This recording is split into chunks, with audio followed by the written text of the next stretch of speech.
ನಮಸ್ಕಾರ ಬಂಧುಗಳೇ, ಇಂದಿನ ಈ ವಿಶೇಷ ಮಾಹಿತಿಗೆ ನಿಮಗೆಲ್ಲರಿಗೂ ಆದರದ ಸ್ವಾಗತ. ಜೀವನ ಅಂದ ಮೇಲೆ ಏಳುಬೀಳುಗಳು ಸಹಜ. ಆದರೆ ಕೆಲವು ಬಾರಿ ನಾವು ಯಾರಿಗೂ ಕೆಟ್ಟದ್ದನ್ನು ಬಯಸದಿದ್ದರೂ ನಮಗೆ ಗೊತ್ತಿಲ್ಲದಂತೆ ಶತ್ರುಗಳು ಹುಟ್ಟಿಕೊಳ್ಳುತ್ತಾರೆ. ಅಸೂಯೆ ಅಥವಾ ದ್ವೇಷದ ಕಾರಣದಿಂದ ನಮ್ಮ ನೆಮ್ಮದಿಯನ್ನು ಕೆಡಿಸಲು ಪ್ರಯತ್ನಿಸುತ್ತಾರೆ. ನಿಮ್ಮ ವ್ಯಾಪಾರ ವ್ಯವಹಾರಗಳಲ್ಲಿ ಅಡೆತಡೆ ಉಂಟುಮಾಡುವುದು, ಸಂಸಾರದಲ್ಲಿ ಕಲಹ ತರುವುದು ಅಥವಾ ವಿನಾಕಾರಣ ನಿಮ್ಮ ಮೇಲೆ ಆರೋಪಗಳನ್ನು ಹೊರಿಸುವ ಮೂಲಕ ಮಾನಸಿಕ ಹಿಂಸೆ ನೀಡುತ್ತಿರಬಹುದು. ಇಂತಹ ಶತ್ರುಗಳ ಕಾಟದಿಂದ ಮುಕ್ತಿ ಪಡೆಯಲು ನಮ್ಮ ಶಾಸ್ತ್ರಗಳಲ್ಲಿ ಕೆಲವು ಸರಳ ಮತ್ತು ಪ್ರಭಾವಶಾಲಿ ತಂತ್ರಗಳನ್ನು ತಿಳಿಸಲಾಗಿದೆ. ಅಂತಹದ್ದೇ ಒಂದು ಅದ್ಭುತ ಮಾರ್ಗವನ್ನು ಇಂದು ನಾವು ತಿಳಿಯೋಣ. ಶತ್ರು ಎಷ್ಟೇ ಬಲಿಷ್ಠನಾಗಿದ್ದರೂ ಅಥವಾ ಅವರು ನಿಮಗೆ ಎಷ್ಟೇ ತೊಂದರೆ ಕೊಡುತ್ತಿದ್ದರೂ ಒಂದು ಸಣ್ಣ ಕಾರ್ಯ ನಿಮ್ಮ ಜೀವನದಲ್ಲಿ ದೊಡ್ಡ ಬದಲಾವಣೆ ತರುತ್ತದೆ. ಇದಕ್ಕೆ ಬೇಕಾಗಿರುವುದು ಕೇವಲ ಒಂದು ತಾಜಾ ಆದ ವೀಳ್ಯದೆಲೆ, ಸ್ವಲ್ಪ ಕಲ್ಲುಪ್ಪು ಮತ್ತು 2 ಕೆಂಪು ಒಣಮೆಣಸಿನಕಾಯಿಗಳು ಮಾತ್ರ. ಈ ಪ್ರಕ್ರಿಯೆಯನ್ನು ಪೂರ್ಣ ನಂಬಿಕೆ ಮತ್ತು ಭಕ್ತಿಯಿಂದ ಮಾಡಬೇಕು. ದ್ವೇಷ ಸಾಧನೆಗಿಂತ ಹೆಚ್ಚಾಗಿ ನಿಮ್ಮ ರಕ್ಷಣೆಗಾಗಿ ಇದನ್ನು ಮಾಡುತ್ತಿದ್ದೀರಿ ಎಂಬ ಭಾವನೆ ನಿಮ್ಮಲ್ಲಿರಲಿ. ಮೊದಲು ಒಂದು ಹಸಿರಾದ ವೀಳ್ಯದೆಲೆಯನ್ನು ತೆಗೆದುಕೊಳ್ಳಿ.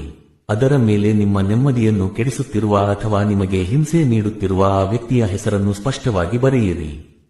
ಹೆಸರು ಬರೆದ ನಂತರ ಆ ಎಲೆಯ ಮಧ್ಯಭಾಗದಲ್ಲಿ ಸ್ವಲ್ಪ ಕಲ್ಲುಪ್ಪನ್ನು ಇಡಿ. ಕಲ್ಲುಪ್ಪಿಗೆ ನಕಾರಾತ್ಮಕ ಶಕ್ತಿಯನ್ನು ಹೀರಿಕೊಳ್ಳುವ ಅದ್ಭುತ ಗುಣವಿದೆ. ಅದರ ಜೊತೆಗೆ 2 ಒಣಗಿದ ಮೆಣಸಿನಕಾಯಿಗಳನ್ನು ಇಡಿ. ನಂತರ ಆ ಎಲೆಯನ್ನು ಒಂದು ಪೊಟ್ಟಣದಂತೆ ವ್ಯವಸ್ಥಿತವಾಗಿ ಕಟ್ಟಿರಿ. ಈ ರೀತಿ ಸಿದ್ಧಪಡಿಸಿಕೊಂಡ ಪೊಟ್ಟಣವನ್ನು ಹಿಡಿದು ನಿಮ್ಮ ಶತ್ರುವು ಯಾವ ದಿಕ್ಕಿನಲ್ಲಿ ವಾಸಿಸುತ್ತಾರೋ ಆ ದಿಕ್ಕಿನ ಕಡೆಗೆ ಮುಖ ಮಾಡಿ ನಿಂತುಕೊಳ್ಳಿ.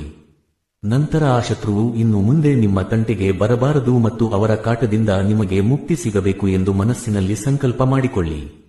ಆ ದಿಕ್ಕಿನಲ್ಲೇ ಈ ಎಲೆಯನ್ನು ಸುಡಬೇಕು.